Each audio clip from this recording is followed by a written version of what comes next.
वो पितरों को भी आई गई। इन स्वधा नाम की कन्याओं को 3 कन्याओं, जिसमें प्रथम मैना, दूसरा धन्या और तीसरा कलावती। एक बार ये तीनों कन्याएं, ये तीनों बहनें श्वेत द्वीप में विष्णु भगवान का दर्शन करने के लिए गई कि चले हम भगवान विष्णु का दर्शन करेंगे।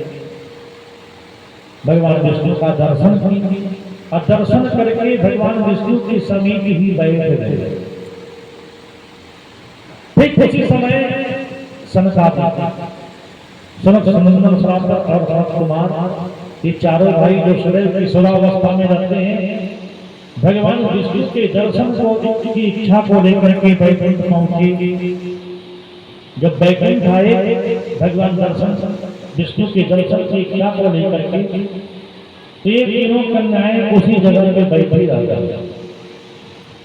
चाहिए था कि तीनों कन्याओं को अपनी जगह पे खड़ी होकर के हम संसादिकों का उचित सम्मान करें, लेकिन ये सम्मान नहीं की, अपने स्थान पे बैठी रह गई। तो संसादिकों को क्रोध आया और संसादिक क्रोध में आकर के उन्हें श्राप देते हैं, देवियों आपको मृत्युलोक में मनुष्य बन करके जाना होगा। आपने मेरा अपमान किया, इसलिए आप तीनों कन्याओं को मानवीय रूप धारण करके अब मनुष्य लोक में जाना होगा।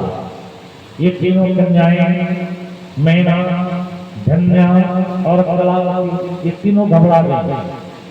सनकादिकों से प्रार्थना करने लगी, हे मुनीश्वरों, हमारे अपराध को क्षमा कीजिए, आप मुझे मानवी बनने का साथ दीजिए, मैं मृत्युलोक में जाकर के क्या करूंगी। सनकादिक बोले, देवियों आपको मृत्युलोक जाना ही पड़ेगा, लेकिन मैं एक वरदान दे रहा हूं। क्या वरदान दे रहा हूं कि जब आप मृत्युलोक जाओगे तो आपको वहां पे मृत्युलोक में प्रथम जो ज्येष्ठा है मैना, आपको हिमांचल का पत्नी बनने का सौभाग्य प्राप्त होगा। राजा हिमांचल की आप पत्नी बनोगे। जगत की माता जगदम्बा पार्वती के रूप में आपका पुत्री बन करके आएंगे और आपको माता जगदम्बा का मातृ भाव प्रदान होगा और जगत माता की माता बनने का परम सौभाग्य आपको प्राप्त होगा।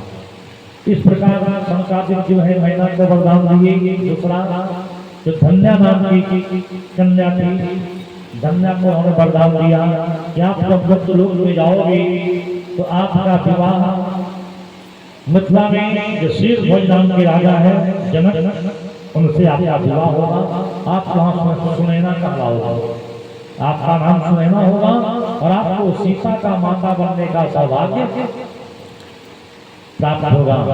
किसी जो कलावती थी, उस कलावती नाम की कन्या को सनकादिक वरदान दिए कि आप जाओगे मृत्युलोक में तो आपको आपका नाम कीरति होगा।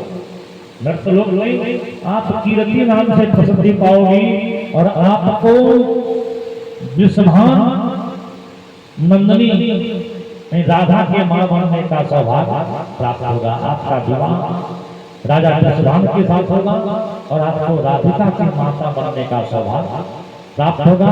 इस प्रकार ये तीनों कन्याएं मैना, धन्या और कलावती जो है इस मृत्युलोक में आई है और मृत्युलोक में आकर के पार्वती, सीता और राधा का मां बनी है। मेरे प्यारे, ये सब सौभाग्य सभी को प्राप्त नहीं होता। परमात्मा की जब बहुत बड़ी कृपा होती है तब इस मानव जगत में आकर के हमें किसी देवता अथवा किसी देवी का माता तथा पिता बनने का परम सौभाग्य प्राप्त होता है। बोले भगवान भोलेनाथ की।